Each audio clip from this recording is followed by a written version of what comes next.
What's good? What's good? I'm back. Yours truly, one and only Paul Pickett, host of the Paul Pickett Podcast, aka Triple P, aka the Common Sense Podcast, your source for music, sports, politics, world events, and much, much more. Today, I'm going to react to a video of a kid. I think he's 20 years old, but to me, that's a kid still. Trying to do a prank robbery on YouTube and get shot and killed. But before we do that, I want to give you a word from Dizzle. I want to play the newest Dizzle ad we got, and let me get into it. Here we go.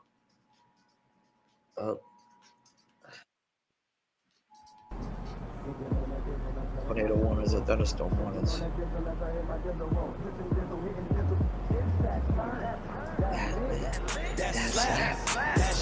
It is that one. Like that's that turn, that lit, that slap, that shit. It's that one. Everybody talking about Dizzle new song. I got GS jumping on a Tuesday. Dizzle drunk gang deeper than the Wu-Tang. If you love it, then you better cuff your.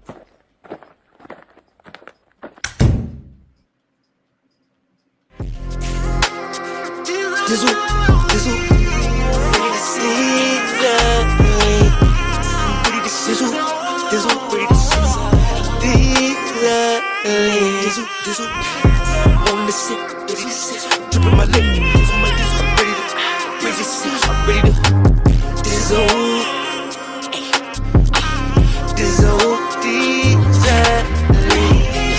wanting to sit, ready to sit. I need more than a drip. I'm ready to sit, I'm ready to sit. I need more than a drip.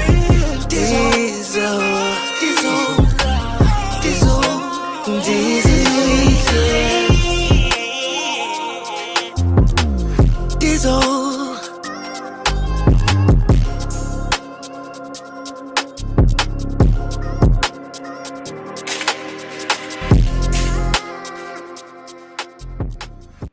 That's right, Dizzle. And that was Bishop the Dundada out of St. Louis, Missouri.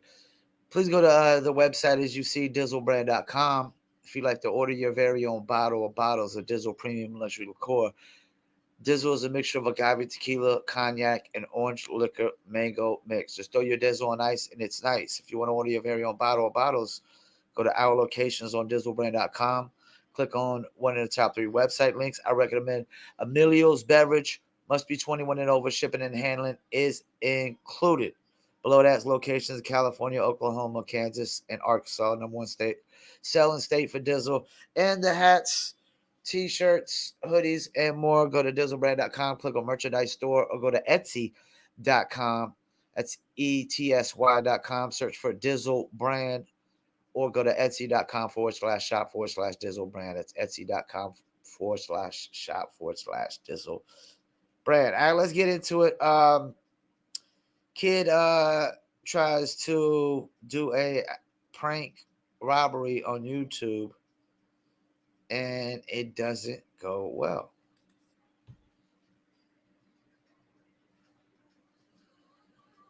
YouTuber known for traveling to low-income black neighborhoods and doing pranks has been shot and killed. Police in Tennessee are investigating after a man was shot and killed Friday during a robbery prank for a YouTube video. Nashville police responded to the parking lot of an urban air indoor trampoline park around 9:25 p.m. When they arrived, David Starnes, 23 years old, was on the scene and admitted to shooting 20-year-old Timothy Wilkes. Wow, youngin'. 20 years old, in the hood, pulling pranks.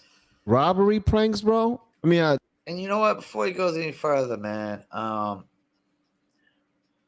he doesn't look like nobody that should be definitely going. His first mistake was he should have been doing this in like non-hood areas. This was going to catch up with him eventually. And he's lucky that it didn't happen sooner. Let's keep it moving. If you get away with it, then you are going to go viral. People are going to wonder if you're nuts, if you're crazy, if like what's going on with you. Well, He is nuts. He is crazy because, you know, some of these kids do some of the dumbest things to get YouTube views. They can't just apparently they can't just talk about a controversial topic or interesting topic and just create good content. Apparently they have to do something crazy, something outlandish, something beyond the norm to get those clicks, those likes, those views and subscribers. And I'll never want to have to go. I would never go to the realms of like having to do some batshit crazy stuff just to try to get clicks and views. You know, as far as I'm probably gonna go is cussing up a storm. Let's keep it moving. Real. But there are those times like this one where stuff goes wrong. Yep. Witnesses told police that Timothy and a friend were participating in a prank robbery on YouTube when they approached a group of people, including David, with butcher knives. Butcher knives. David said he believed his life was in danger, so he pulled out his legal firearm and fired on Timothy, killing him. All right, before we go any further, he's lucky somebody didn't pull out a legal firearm by now and kill him. And if a group of people roll up on me with butcher knives and I got a handgun on me, yes, it's coming out. I probably wouldn't have shot.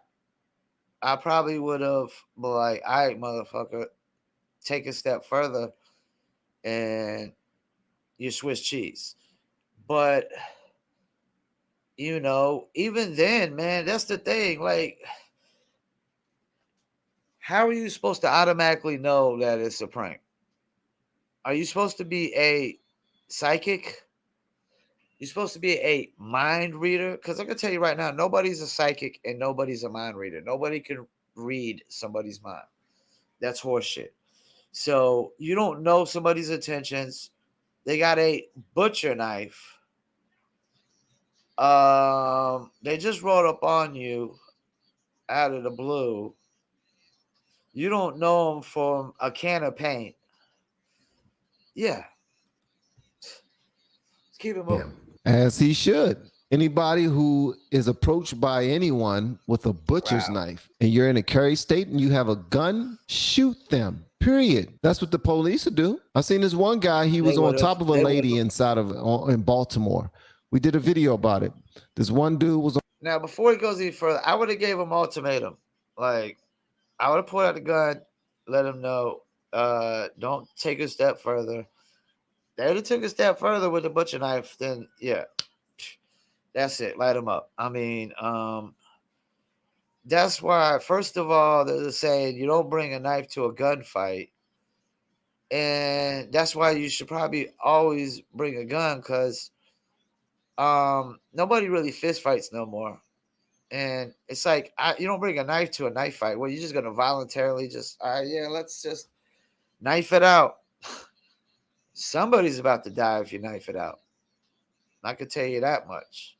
And it could possibly, the chances of you just surviving a knife fight is 50-50. The chances of you surviving somebody bringing a knife to a gunfight and you got the gun is pretty much 100%. On top of a lady in Baltimore, and police was called about this incident. And when they saw him on top of the lady, apparently he was about to stab her. They shot him, not once, not twice, but more than 10 times. They emptied a magazine on this guy until he stopped moving. And they say that they did that because they wanted to make sure that he was no longer a threat. So if this applies for the police, and this was in Baltimore, and apparently this guy was an activist, but on this particular day, he was an activist. He used to, wherever someone was shot in Baltimore, in the city of, in Baltimore City, he will go to that place that they were shot. And usually there's some teddy bears, flowers, old balloons or something like that in that space where the person was shot, because they would give them something just to, I guess, celebrate the life of the person who was killed right there.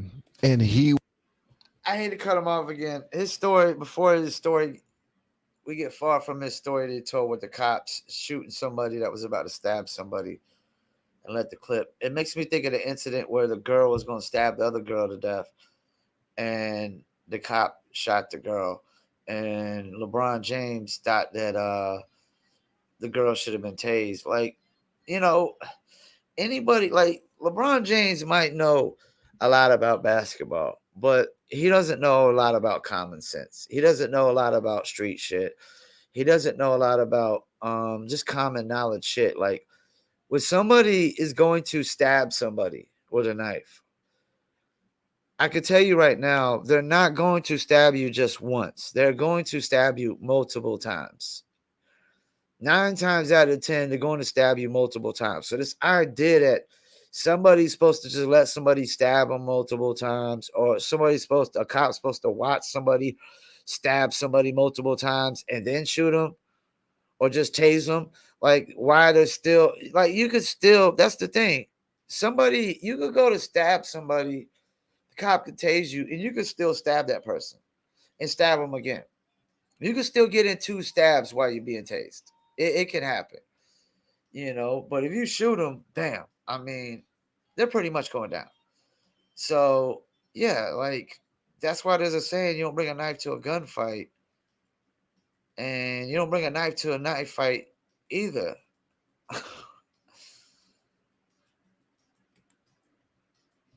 Would spray paint on whatever building in that area, no shoot zone. So he would try to get people to no longer, commit these heinous crimes on one another. So he was actually an activist against violent crime in Baltimore. And there was no shoot zones spray painted all over Baltimore because a lot of people was getting shot, and he was spray painting them. But on this particular day, he was on top of, I believe, what used to be his girlfriend, and he had a big old knife, and it looked like he was about to do something bad to her. And he was shot more than 10 times by the police because he was still moving, and they wanted to make sure that he was no longer a Because he could threat. still stab So her. if someone walks up to you and they have a knife and they're butcher acting knife. as if they are about to harm you with that knife, and you just so happen to have a gun, and it's a legal gun, like they say, don't bring a knife to a gunfight. You shoot them, period. That's how they go.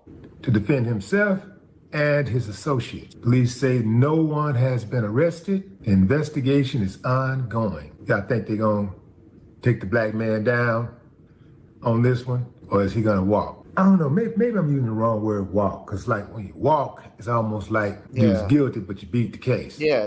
I don't think the guy is guilty. Nope. At all. Nope. He did what I would have done. Don't play with me like that. Don't come up on me with no knife. Butcher knife. Under any circumstances. You're talking about robbery. If I get the drop on you, I'm gonna get you. No ifs, ands, or buts about it. So this is really, really one of those type of cases where this guy died in vain. He did. Play stupid games, collect your stupid prizes at the door. And this time, the door was heaven's door. That's what they say. You play stupid games, get stupid prizes. He played a stupid game. And it's highly unfortunate because this internet stuff is really enticing these young people to get out there and do the craziest things ever just for likes, follows, and retweets. Someone once asked me, somebody just now asked me again. They asked me a lot, actually, on Twitter, on Instagram, on my website, lfrfamily.com. They will reach out to me just to ask me, yo, what does LFR mean? It means likes, follows, and retweets, right? That's what it means. I used to have a podcast that's still out there. It's on Apple Podcasts, Spotify, and Anchor. Free podcasts I used to listen. I used to record all the time through my phone, and I'm about to get back to it because I had a bunch of enjoyment doing it. Hopefully you guys can check it out. But I'm certain that if anybody goes back and really dissect my podcast, I could potentially be canceled before I even get started. Yes, I have more than 850,000 subscribers, which is amazing, but I am just beginning in my journey. But I'm a truth seeker. Don't know if I'm a truth teller because truth is subjective because everybody got. I like what he said because I'm definitely a truth seeker too. And I'm not the one that subscribes to my truth, his truth, her truth. I'm all about the truth. Some truth is subjective. Some truth, when you just got enough facts and evidence, the truth is just the truth. And as far as this situation goes, I pretty much heard all I need to hear. See, this is the thing. Like, yes, this kid was doing this for likes and views and a prank. First of all, he was doing it in the wrong neighborhoods where it was eventually going to catch up to him. He's luckily somebody didn't shoot him with an illegal gun. He luckily didn't do one of the dope boys, and they pull out the pistol and shoot him. He's lucky it lasted this long. And some of these people out here, like you said, doing crazy things for likes, clicks, views, and whatnot. And which is, it's a risk. It's dangerous. He paid the piper for it. I know that the parents are probably gonna try to sue and file a lawsuit. I don't think that if they're looking for justice for this kid, you're not gonna get it. You pull a butcher knife on somebody, and nobody like we're not on a movie scene. You know, we're not on a movie scene. We're not on a television scene. Nobody knows that you're acting. Nobody knows your intent. You can't mind read intent. All I know is I see a butcher knife. I'm doing the same thing if I got something on me. And if I didn't have a gun on me, I would have ran. I would have ran. You know. And even if it was a prank and he would have chased me afterwards, if he'd have came at me with the, I would have, he better hope he would have came at me with a knife quick, like, because I would have tried to take it from him and kill him. Like, you can't possibly know the intentions of somebody pulling a weapon on you. Like, all you could do is assume that you pulled a weapon on me, that the intentions are bad. You know, this idea, this is like when somebody pulls a weapon on you, the saying, expect the worst and hope for the best, is never truer than ever.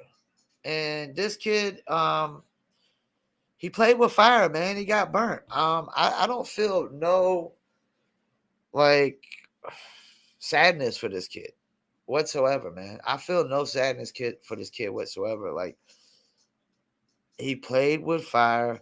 He got burnt. You don't pull a knife out on nobody, man. And you never know if somebody, you never know. Like, that's the thing. Like,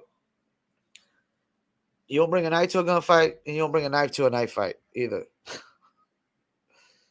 You always bring a gun. Nobody's fighting fair anymore. And there's no such thing as a fair fight. Unless we're the same. That's why they got weight classes in boxing.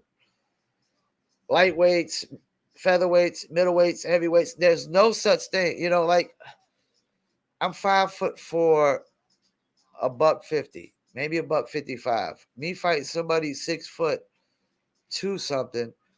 That's not a fair fight, fist fight. I'm gonna have to bring brass knuckles for it to be close to being fair. And then they're gonna have to ante up it with a baseball bat or a crowbar or something. You know, it's like there's never a fair fight. There's no such thing as fair.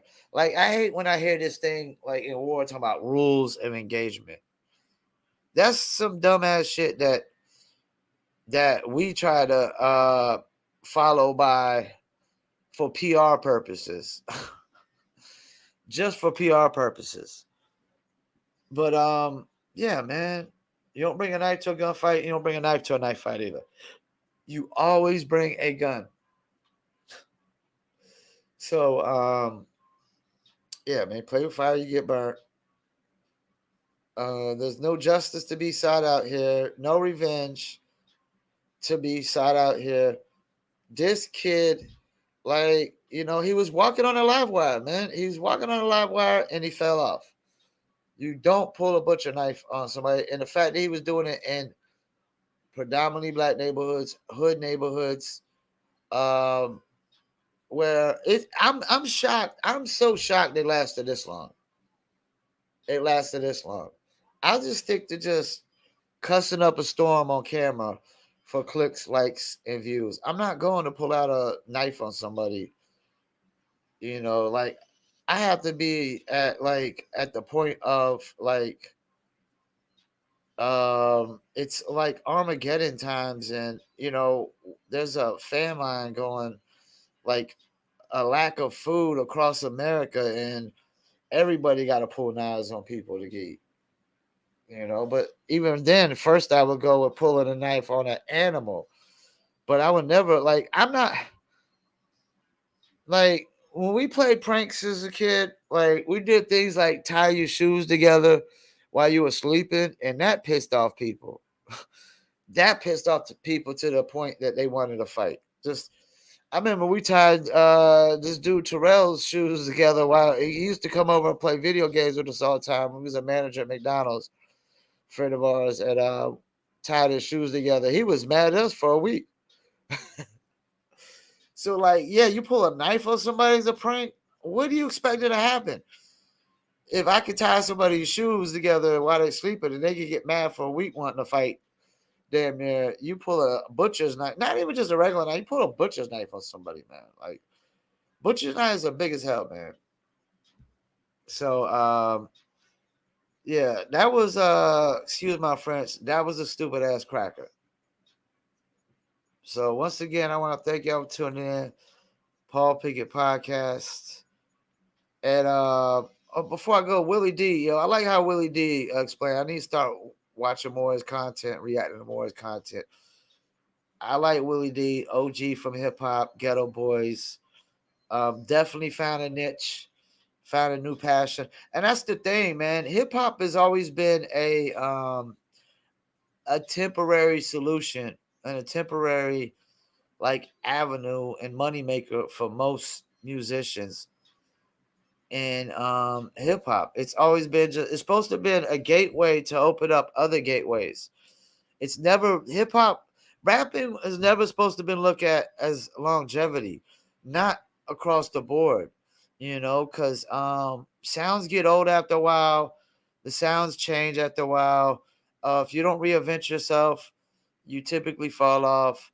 There's not a lot of longevity in hip hop as far as maybe touring. There's longevity in touring, but there's no longevity in dropping singles and albums. Like it's very rare that artists last a decade or longer. Very few artists last a decade or longer, like the LL Cool J, as we like to call it. J. Cole, Kendrick. But there's cats that were big on their decade that are starting to fizzle out now and whatnot. And once again, thank you for tuning in to Paul Pickett Podcast. And we out.